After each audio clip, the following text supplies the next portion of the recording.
सोनी एक middle class family से है। सोनी घर में सबसे बड़ी है। वो तीन भाई बहन हैं। भाई सबसे छोटा है। सोनी पढ़ने में अच्छी थी, लेकिन घर वालों के इतने सक्षम ना होने के बावजूद भी सोनी ने कोचिंग लेकर अपनी एमएससी की पढ़ाई जारी रखी है। सभी रिश्तेदारों ने सोनी और घर वालों को टोका था कि ज्यादा पढ़ी लिखी लड़की हो तो भी हमारी बिरादरी में शादी में प्रॉब्लम होती है, इसलिए लड़की को ज्यादा पढ़ाओ मत। हम मिडिल क्लास फैमिली में ऐसा ही होता है। सब कुछ शादी के लिए ही होता है। हर लड़की की तरह सोनी की भी यही ख्वाहिश है कि उसे ऐसा पति मिले जो उसे समझे।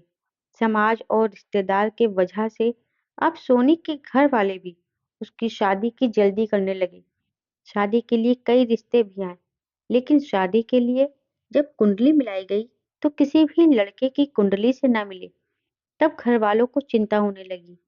तभी एक विद्वान पंडित से पूछने पर घर वालों को पता चला कि सोने की कुंडली में दोष है, जिसके कारण कहीं भी बात नहीं बन पा रही थी। बस इस बात से रिश्तेदारों को और बातें बनाने का मौका मिल गया था। कई रिश्ते केवल इसी वजह से ही नहीं हो पाए। फिर थोड़ी पूजा पाठ कराने के कुछ समय के बाद सोनी की कुंडली मिली समीर से। समीर ज्यादा पढ़ा लिखा नहीं था, आठवां ही पास था। समीर की एक कपड़े की दुकान थी, जो समीर और उसके पापा मिलकर संभालते थे, जिससे उसका गुजारा चल जाता था। घर की परिस्थिति भी ठीक ठाक ही थी। समीर का एक और भाई था, जो भी पढ़ाई कर रहा था, लेकिन जिस तरह का लड़का सोनी अपने लिए चाहती थी, समीर वैसा बिल्कुल नहीं था। लेकिन समीर और सोनी की कुंडली मिल गई थी। सोनी के पिता ने जब सोनी को समीर की तस्वीर दिखाई, तो सोनी को लड़का दिखने में अच्छा तो लग रहा था, लेकिन सोनी का मन नहीं मान रहा था। इसलिए पिता ने जब पूछा कि क्या करे बता, तो सोनी ने कहा कि मुझे नहीं करना है। मम्मी ने कहा, क्यों, क्या हुआ, तेरा दिमाग खराब है क्या? इतना अच्छा लड़का है, ऐसे नखरे करेगी तो हमेशा यही बैठी रहेगी। एक तो कुंडली किसी से मिलती नहीं, और जब वो शादी के लिए तैयार है, सब कुछ अच्छा है, तो तुझे नाटक आ रहे हैं। क्या खराबी है लड़के में? माँ यह सब सोनी को सुना ही रही थी, लेकिन सोनी के पिता ने बात समझी और कहा, ठीक है बेटा, और ढूंढते हैं। जब समीर के घर वालों की तरफ से फोन आया यह पूछने के लिए कि हम आ जाए घर और परिवार देखने, तो सोनी के घर वालों ने कहा, हम आपको बता देंगे। इस बात से वो भी समझ गए थे कि उनकी तरफ से हाँ नहीं है, इसलिए उन्होंने फिर दूसरी बार फोन नहीं लगाया। सोनी की उस ना के बाद सोनी के लिए फिर से रिश्तों की तलाश शुरू हो गई। माँ थोड़ी नाराज थी, क्योंकि उन्हें लगता था कि सोनी को उस लड़के के लिए मना नहीं करना चाहिए था। करीब 6 महीने तक खोज के बाद भी सोनी के लिए कोई भी रिश्ता नहीं मिला। अब पिता के चेहरे पर भी परेशानी थोड़ी ज्यादा दिखने लगी थी, और यह बात सोनी को साफ दिखाई दे रही थी। कई रिश्ते देखे, लेकिन फिर वही दोष आड़े आ रहा था। मम्मी इस दौरान सोनी को ताने मारती रहती थी कि अच्छा खासा रिश्ता गवा दिया। आखिर एक दिन सोनी की माँ ने यह कहा कि अब अब भी हम लोग समीर के घर वालों से बात करके देखते हैं, शायद तुम दोनों की जोड़ी ही बनना तय हो। अगर तू हाँ कहे तो। मम्मी के ताने और पापा की परेशानी को देखते हुए सोनी ने इस बार हाँ कह दिया। माँ के कहने पर पिता ने समीर के पिता को फोन किया। पता चला वो भी अभी तक तलाश में ही थे। कुछ बातें हुई, थोड़े बहाने बनाए गए इतने दिनों तक बात ना करने के लिए, और संडे को मिलना तय हुआ सोनी के घर पर। समीर अपनी फैमिली के साथ आया। दोनों परिवार की मजबूरी समझो या नसीब, आखिरकार दोनों की शादी पक्की हो गई। सोनी ने भी सोचा, क्या पता, शायद वो ही उनके बारे में गलत सोचती होगी। वो मुझे समझेंगे और जो मैं चाहती हूँ वो करने दे। दोनों परिवार वालों को जल्दी थी, इसलिए शादी जल्दी में ही हो गई। लेकिन सोनी ने एक बात नोटिस की, समीर ने उससे अभी तक कुछ बात भी नहीं की। जब देखने आए तब भी नहीं की, और ना ही रिश्ता पक्का होने के बाद ना ही फोन पर बातें की। इसलिए अब सीधा उनकी बातें सुहाग रात पर ही होनी थी। वो घड़ी भी आ गई। यह थोड़ा बहुत अजीब था कि वो ना सिर्फ पहली बार अपने पति को ठीक से देखने वाली थी, बल्कि उससे बात भी करने वाली थी। लेकिन उसने सोचा कि इस बात का भी एक अलग ही रोमांच है। सोनी ने फेरों के साथ ही समीर को अपना लिया था। अब स्टेज पर उनका इंतजार कर रही थी। धड़कनें तेज थी। जिनको अपना मान लिया है, उनकी शक्ल भी अच्छे से नहीं देखी है। फिर समीर कमरे में आया, दरवाजा बंद किया और बिस्तर पर आकर सोनी के पास बैठ गया। और सबसे पहली बात जो समीर ने पूछी वो थी, मुझे पता चला था कि तुम मुझसे शादी नहीं करना चाहती थी, क्योंकि मैं पढ़ा लिखा नहीं हूँ। उसकी आवाज में थोड़ा गुस्सा था। सोनी के कुछ बोलने से पहले ही वो फिर बोला, देख, अब तुझे यहाँ अनपढ़ के पास आना ही पड़ा ना। सोनी को यकीन नहीं हुआ कि वो उनके मुंह से पहली बातें यहाँ सुनेंगी। उसने बोला, किसने बोला आपको? ऐसा कुछ नहीं है। ऐसा कुछ होता तो मैं शादी ही नहीं करती। समीर और गुस्सा हो गया। अरे चुप कर। वो तो तेरी शादी हो नहीं रही थी, इसलिए तू मेरे पास आई है। तुझे पता है मैंने तुझसे शादी क्यों क्यों की? तुझे सबक सिखाने के लिए। अब देखना तुझे कैसे मैं एक नौकरानी बनाकर इस घर में रखूंगा। एक पढ़ी लिखी नौकरानी। और सुहाग रात तो दूर की बात, मैं तुझे छूऊंगा भी नहीं। किसी भी लड़की के लिए पहली रात अपने पति से ऐसी बातें सुनना बहुत ज्यादा परेशान करने वाली बात होगी। और सोनी को इस बात ने बहुत परेशान किया। एक मिनट में उसे लगा कि क्या उसने कोई गलती कर दी शादी करके। उसकी आंखों में आंसू झरने की तरह बहने लगे। सारी रात उसने बिना सोए निकाल दी। अगले दिन वो घर के काम में लग गई। सास ससुर का स्वभाव अच्छा ही था। काम करते करते उसके दिमाग में उनकी कही बातें ही चल रही थी। रात फिर समीर कमरे में आया। सोनी कुछ काम कर रही थी। समीर फोन पर अपने दोस्त से बात कर रहा था और कह रहा था कि मैं इसका घमंड ठिकाने पर लगा दूंगा और भी न जाने क्या क्या। सोनी के तो शादी और पति के अरमान पर जैसे पानी ही फिर गया।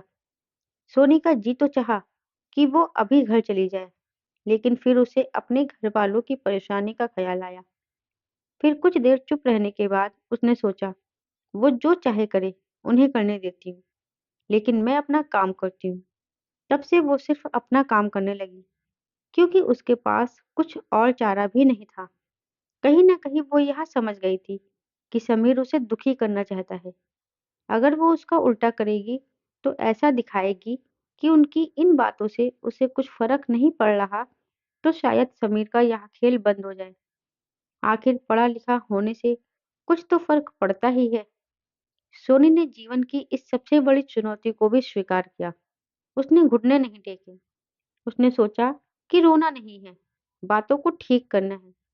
जब तक उसके हाथ में है उसने यही किया। वो बेवजह खुश रहने लगी। अपनी सास ससुर को अच्छे से बना के खिलाने के साथ साथ उनके साथ मंदिर मार्केट जाने लगी। चेहरे पर कोई परेशानी नहीं। समीर यह सब देख रहा था। वो भी अपनी कोशिशों में लगा था। वो उसे परेशान करने के रोज नए नए तरीके ढूंढता। रोज उसे कुछ ना कुछ उल्टा सीधा बोलता। और सोनी उसके किसी भी बात का कोई जवाब ना देती। करीब 15 दिन बाद ही उसके चेहरे का रंग उड़ने लगा।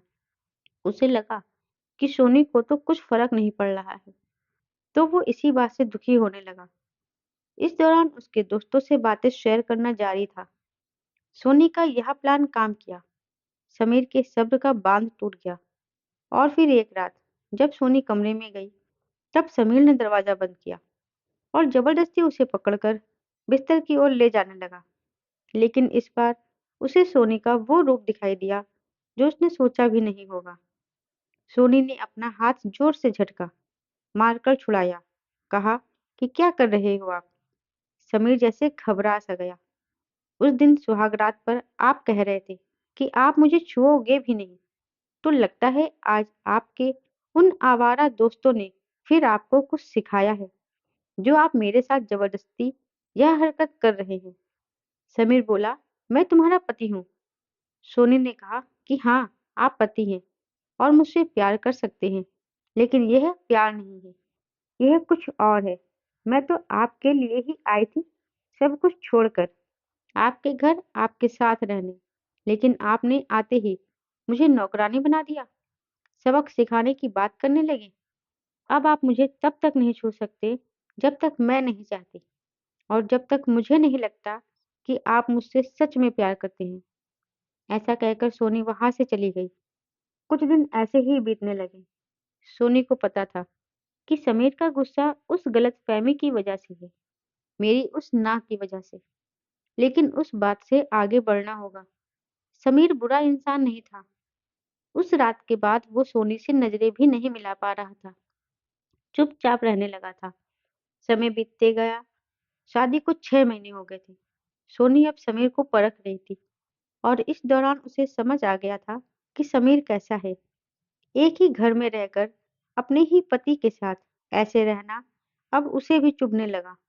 सोनी देख रही थी कि अब समीर उसे परेशान नहीं करता, न ही उसे कुछ भी उल्टा सीधा बोलता है और जमीन में बिस्तर अलग लगाकर सोता है।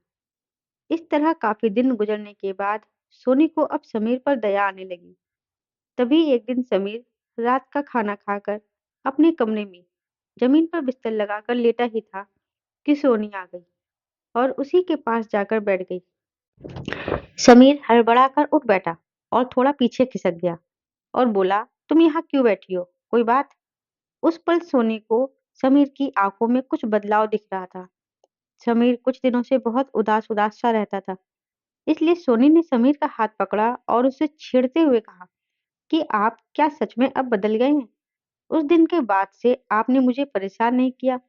कहीं आपको मुझसे प्यार तो नहीं हो गया? समीर कुछ नहीं बोला। ना उसकी बातों से उसको हंसी आई। सोनी बोली, छोड़िए पुरानी बातों को। चलिए जिंदगी की एक नई शुरुआत करते हैं। मुझसे जो गलती हुई है आप माफ कर दो। समीर फिर चुप रहा, कुछ नहीं बोला। सोनी ने उससे पूछा, क्या हुआ? आप कुछ बोल नहीं रहे? इस बार समीर बोला कि मैंने तुम्हारे साथ इतना बुरा बर्ताव किया। तुम शादी करके नए सपने लेकर अपना सब कुछ छोड़कर यहाँ आई और मैंने तुम्हारे साथ। इतना कहकर रोने लगा। सोनी ने अब समीर को गले से लगा लिया और उसको शांत करते हुए बोली, मुझे पता है आप गलत नहीं थे। वो आपका गुस्सा था बस, और आप भी मुझे माफ कर दीजिए। उस दिन आपको मैंने मना सिर्फ इसलिए किया था कि आपके दिल में प्यार पनप सके मेरे लिए, और मुझे जो प्यार चाहिए था उसे मैंने अब महसूस किया है।